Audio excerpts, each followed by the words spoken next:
Yes. Good evening, 10th class English medium students. Most welcome in this video. You are most welcome online platform in Kuhu International School. देखिए बेटा, previous video we were discuss breakdown of glucose. Then today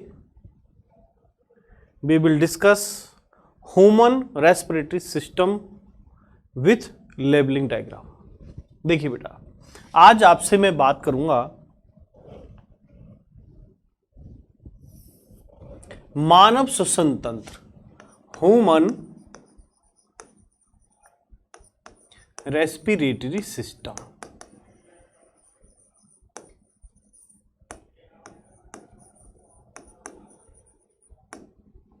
देखिए बेटा, you are seen human respiratory system diagram.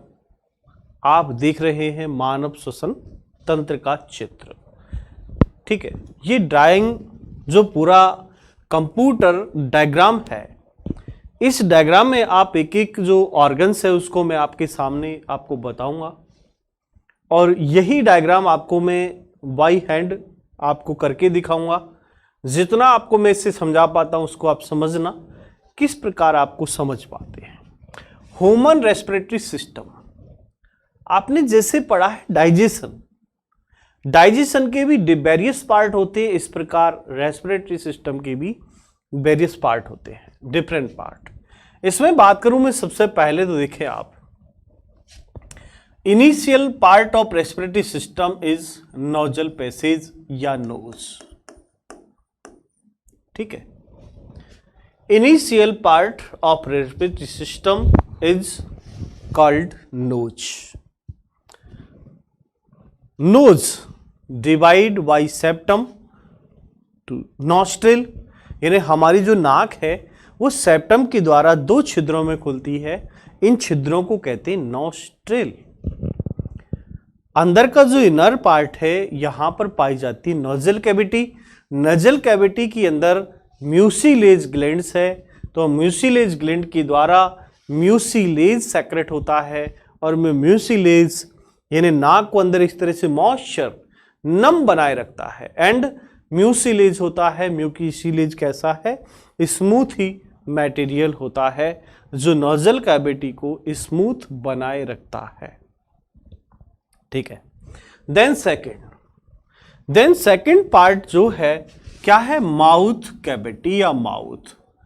Second part या second organ of respiratory system is called mouth. तो जो मुंह है वो रेस्पिरेटरी सिस्टम का सेकेंडरी ऑर्गन है। First organ nose, secondary organ mouth. क्यों? जब कई बार जैसे मान लीजिए रेस्पिरेशन बंद हो गया, O2 CO2 का एक्शन नाक से बंद हो गया, जैसे आप मान लो suffering from cold, suffering from influenza, in this condition nose completely close. यदि मान लीजिए आप जुखाम से पीड़ित हैं, आप कोल्ड से पीड़ित हैं, तो आपकी नोज जो है कंप्लीटली क्लोज हो गई। इस कंडीशन में हमें क्या करना है कि माउथ के द्वारा आपको एक रेस्पिरेशन करना है, O2 CO2 का एक्सचेंज करना है। लेकिन ऑलवेज यू अटेंशन कि रेस्पिरेशन सिस्टम जो है नोज बेटर देन माउथ। ठीक है, नाक से जो श्वास लेना है, breathing system by nose is better than mouth. जो ब्रीथिंग सिस्टम है, श्वास लेने की प्रक्रिया है, वो नाक से लेना ज्यादा बेहतर है बजाय मुंह के। क्यों? क्योंकि नाक से जैसे ही आप ब्रीथ यानी ऑक्सीजन O2 CO2 एक्सचेंज होती है, तो नोजल कैविटी के अंदर, नाक के अंदर यानी जो थिन एयर्स हैं, पतले पतले बाल से, पतले पतले क्या है, बाल हैं, बाल, हेयर, और वो हेयर क्या करते हैं, filtration of oxygen, filtration of gases. वो गैस को फिल्टर करते हैं कि जो आउटर एटमॉस्फेयर से जो एयर नाक में जा रही है उसका फिल्टर होता है। किससे? हेयर से,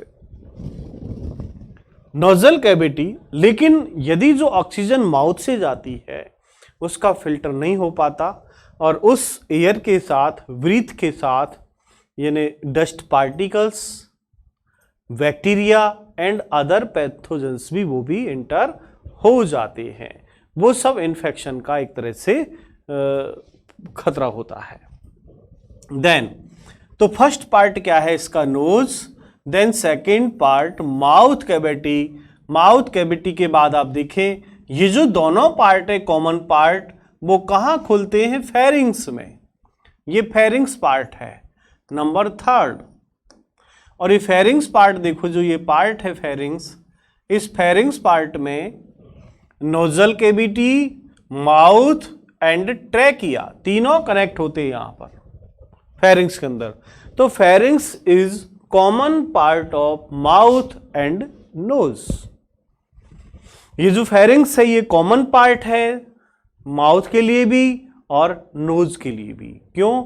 जैसे डाइजेशन सिस्टम आपने पढ़ा तो डाइजेशन सिस्टम में भी आपने फेरिंग्स पढ़ा था, माउथ, माउथ के बाद फेरिंग्स। यहां पढ़ रहे नोजल कैविटी, नोजल कैविटी के बाद फिर फेरिंग्स।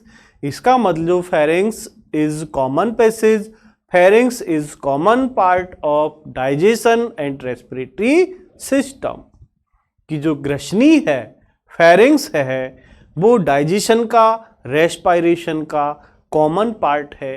क्योंकि अब में रियल क्या है, रियल बात कि जो फेरिंग्स है, फेरिंग्स से कनेक्ट होता है एपिग्लोटिस।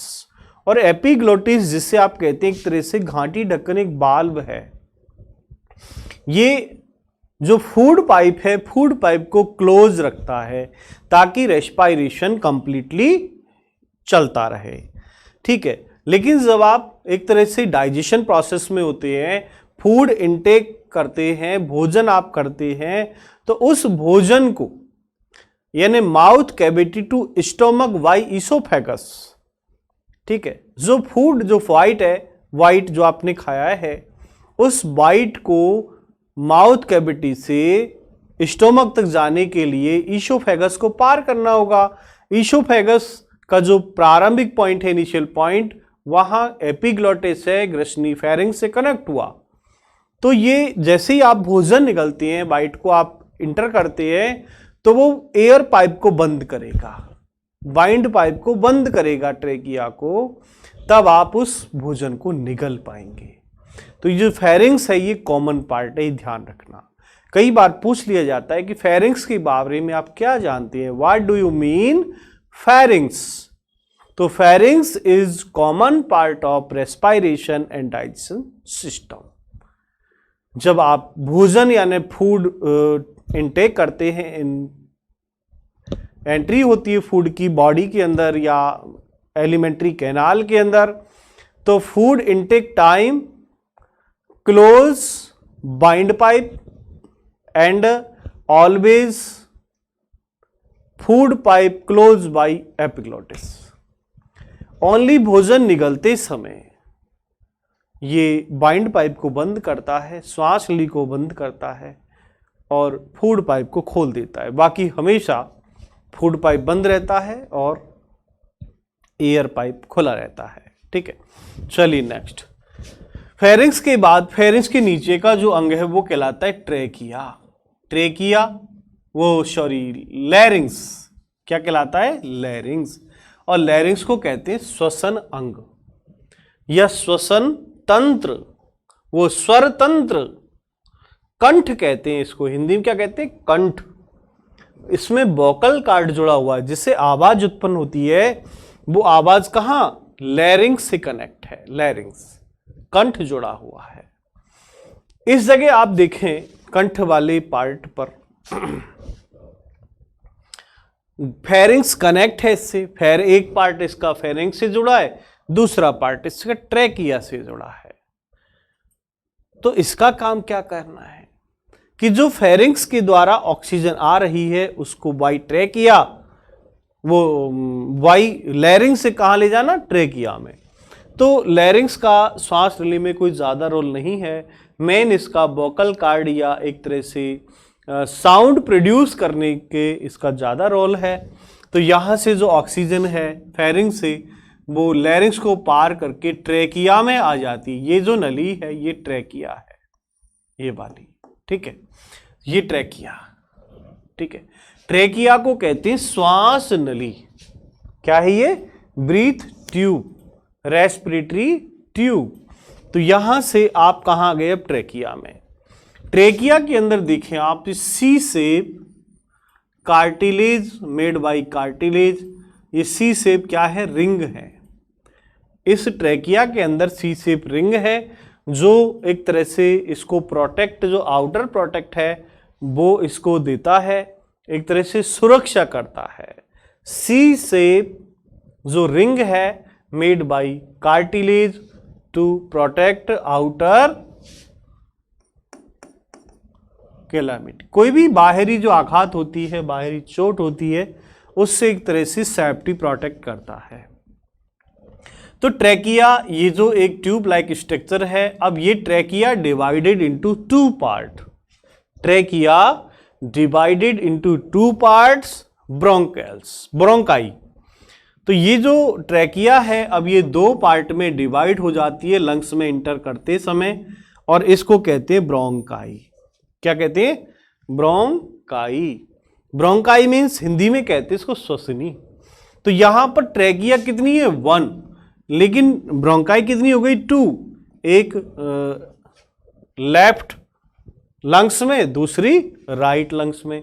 तो दोनों ओर के जो लंग्स है उस लंग्स में ये क्या है कि इंटर होती है bronchi, left bronchi and right bronchi, ठीक है। इंटर होने के बाद bronchi divided into many branches. अब ये यहां इंटर होने के बाद देखिए कई इसकी ब्रांच हो जाती हैं इस तरह।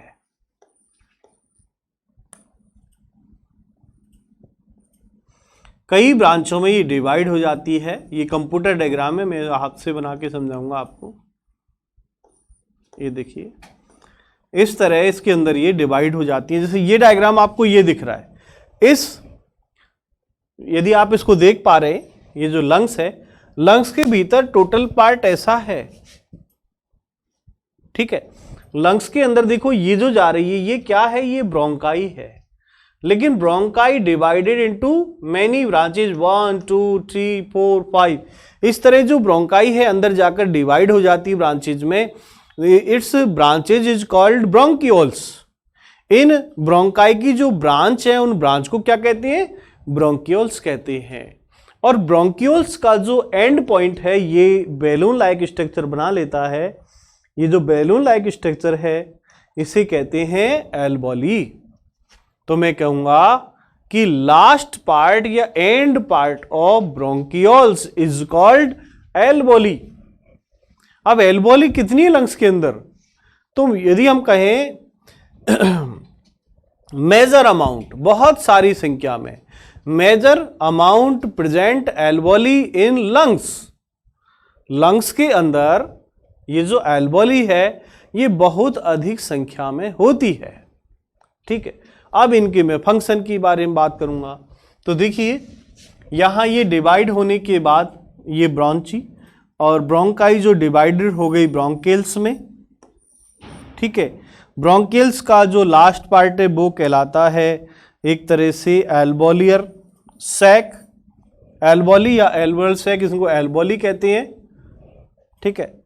आप देखिए चलो, तो ये जो लंग्स है, lungs right and left lungs, ये जो ट्रेकिया के ऊपर कार्टिलेज है, रिंग कार्टिलेज। देन अब ये जो लंग्स है, लंग्स की सेफ्टी के लिए क्या पाई जाती है यहां पर? रिब्स, पसलियां। तो ये पसलियां क्या करती है? लंग्स को एक तरह से सेफ्टी के लिए हैं। ये यहां पर रिब्स पाई जाती हैं और ये कितने? लगभग 12 पेयर्स होते हैं इनके। कितने? 12 पेयर्स। इन 12 पेयर्स में 7 + 3 + 2 में ये रिब्स डिवाइड होती हैं। 7 जो है रियल रिब्स हैं, 3 जो 7 रिब्स है, 7 नंबर ऑफ 7 उससे जुड़ी हुई हैं, और 2 रिब्स है वो कैसी एक तरह से एक साइड से जुड़ी हुई है बैकबोन से, आगे वो जो स्टर्नम है उससे जुड़ी हुई नहीं होती। तो लंग्स की सेफ्टी के लिए यहाँ पर रिब्स होती है। और ये जो लंग्स है अंदर नहीं जाए स्टोमक में, इसलिए यहाँ पर ये डायफ्राम लगा हुआ है, ये डायफ्राम है। ठीक है, डायफ्राम और लंग्स के बीच यहाँ पर इसमें क्या होता है, हार्ट होता है। तो ये एक एक पार्ट आपको यहाँ दिख रहा है कि रेस्पिरेशन सिस्टम में एक एक पार्ट कौन से हैं, ये किस प्रकार एक तरह से फंक्शन में रहते हैं, इसके बारे में आपको एक एक पॉइंट को जानना जरूरी है। ठीक है, तो ये आपने क्या देखा, केवल ओनली एक लेबलिंग डायग्राम देखा है। लेबलिंग डायग्राम में कौन सा पार्ट कहाँ पर है आपने ये जाना है। तो देखिए, अब एक तरह से आप नॉर्मली लेकर चलें कि जो प्रोसेस है वो कैसे होगा, रेस्पिरेटरी प्रोसेस होता कैसे है, इसको समझने के लिए हमें फिर नोज से शुरू करना होगा। ठीक है, तो सबसे पहले देखिएगा प्रोसेस क्या है। First of all oxygen intake by nose. सबसे पहले ऑक्सीजन कहाँ से अंदर होती है, नोज से। ठीक है, और नोज से इंटर होने के बाद नोज के अंदर जो हेयर है, हेयर पिना, पतले पतले जो बाल हैं, उनसे ऑक्सीजन फिल्टर होकर कहाँ पहुँचती है, फेरिंग्स में, या माउथ कैविटी से ऑक्सीजन पहुँचती है फेरिंग्स में। ठीक है, फेरिंग्स से पार करके पहुँचती है कहाँ, लैरिंग्स के अंदर, और लैरिंग्स से ऑक्सीजन पहुँचती है ट्रैकिया, ट्रैकिया के द्वारा आ जाती है ब्रोंकाई में, और ब्रोंकाई से ऑक्सीजन कहाँ, ब्रोंकियोल्स के अंदर आ जाती है। क्योंकि ब्रोंकियोल्स यानी बिल्कुल इनका यदि डायमीटर देखें तो diameter is less than of bronchioles to bronchi. Bronchioles का डायमीटर जो यदि हम देखें, अंदर की जो वेन्स है वो नैरो होती हैं, और ये नैरो जो वेन्स इसकी ट्यूब्स है वो क्यों है नैरो, क्योंकि ट्रेकिया का डायमीटर अधिक है, ट्रेकिया का डायमीटर ज़्यादा है, फिर किसका, ब्रोंकी का डायमीटर उससे भी कम ब्रोंकियोल्स का। तो डायमीटर के आधार पर देखें तो ट्रेकिया, ठीक है, ठीक है, ट्रेकिया का डायमीटर अधिक किससे, ब्रोंकिस, और ब्रोंकी का अधिक किससे है, ब्रोंकियोल्स से।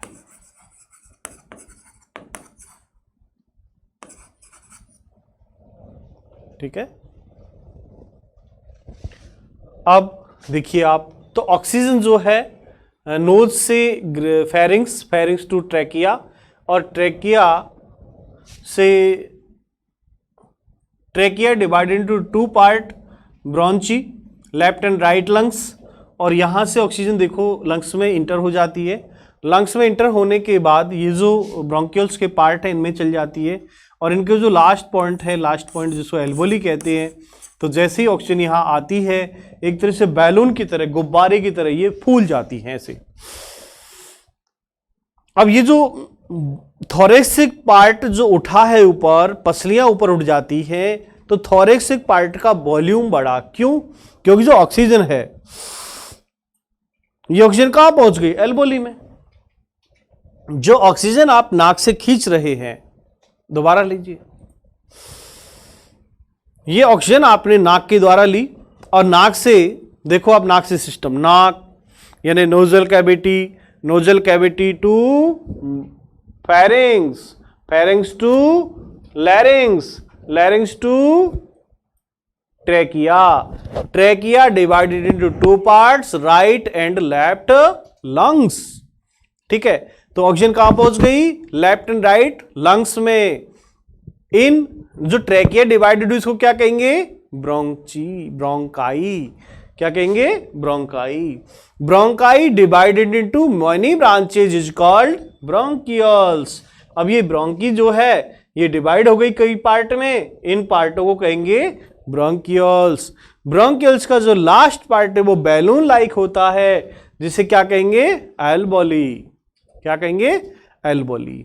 तो जब एल्वोली में एयर पहुंच जाती है ऑक्सीजन, तब ये थोरेसिक पार्ट का वॉल्यूम अधिक हो जाता है, और ये रिब्स जो है, पसलियां, ये उठ जाती हैं। जैसे ये देखिए, ये पसलियां उठी, तो ये पसलियां उठने का कारण कि जो ये जो एयर सेक है, एल्वोली सेक हैं, इनमें ऑक्सीजन भर गई।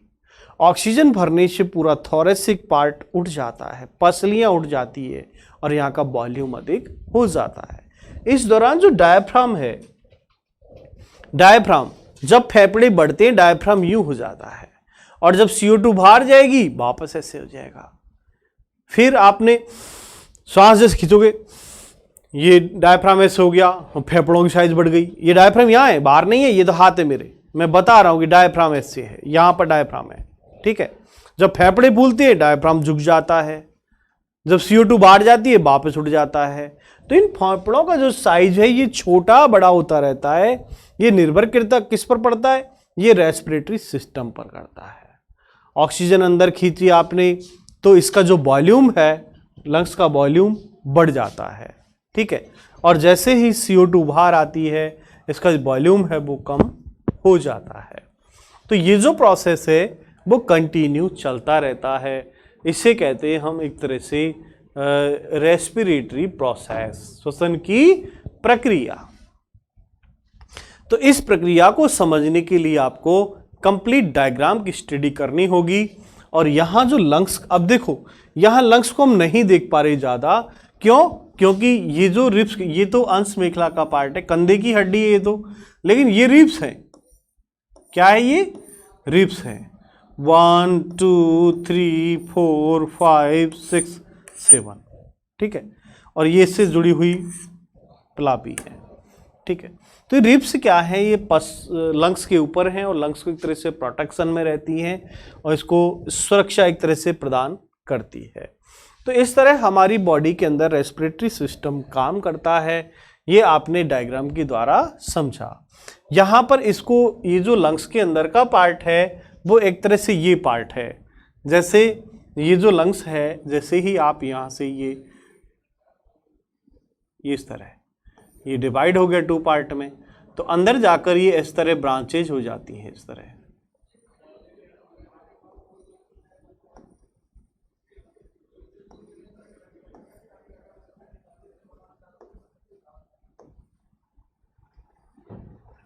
ठीक है, इस तरह ये जो पार्ट है बैलून लाइक स्ट्रक्चर, ये एल्वोली है। राइट एंड लेफ्ट लंग्स में दोनों में पाई जाती है। तो ये पार्ट तो क्या है? ये ट्रैकिया है। ये आपकी लेफ्ट, इधर ऐसे ही राइट, ठीक है। तो इसको मैं आपको बिल्कुल डायग्राम को बना के इसको एक एक टॉपिक को क्लियर करूंगा। तो आप पहले इस डायग्राम को समझें, इसको बनाएं, और बनाने के बाद एक एक पार्ट के बारे में जो आपको नहीं आता उस पार्ट को भी आप पूछ सकते हैं कि लंग्स देखो कितना है, 1 pair left and right. Bronchi कितनी है? 1 pair left and right. Bronchioles many branches. ये जो ब्रोंकी है वो डिवाइडेड हो जाती है कई ब्रांच में, वो ब्रोंचियोल्स है। और ब्रोंचियोल्स दोनों साइड अधिक होती है। एल्वोली और भी जितनी ब्रांचेज होती है ब्रोंकियल्स की इतनी ही एल्वोली होती है, ठीक है। तो ये जो डायग्राम आपके सामने, इसकी क्लियर आप स्टडी करना, इसको एक बार पढ़ना, 2 बार पढ़ना, और मैं फिर कहता हूँ आपसे, आप समझ पाएंगे। नहीं समझ पाए तो नेक्स्ट वीडियो के अंदर आपको मैं बाई हैंड क्लियर करूँगा, एक एक टॉपिक, एक एक पॉइंट के बारे में समझाऊंगा, और इसका प्रोसेस है उसको भी मैं चार्ट बनाकर आपको समझाऊंगा। तो आज की वीडियो में इतना ही मैं आपको बता पाऊँगा, क्योंकि अगले वीडियो का टाइम होता है, ठीक है। तो आज की वीडियो में इतना ही। Thank you for watching.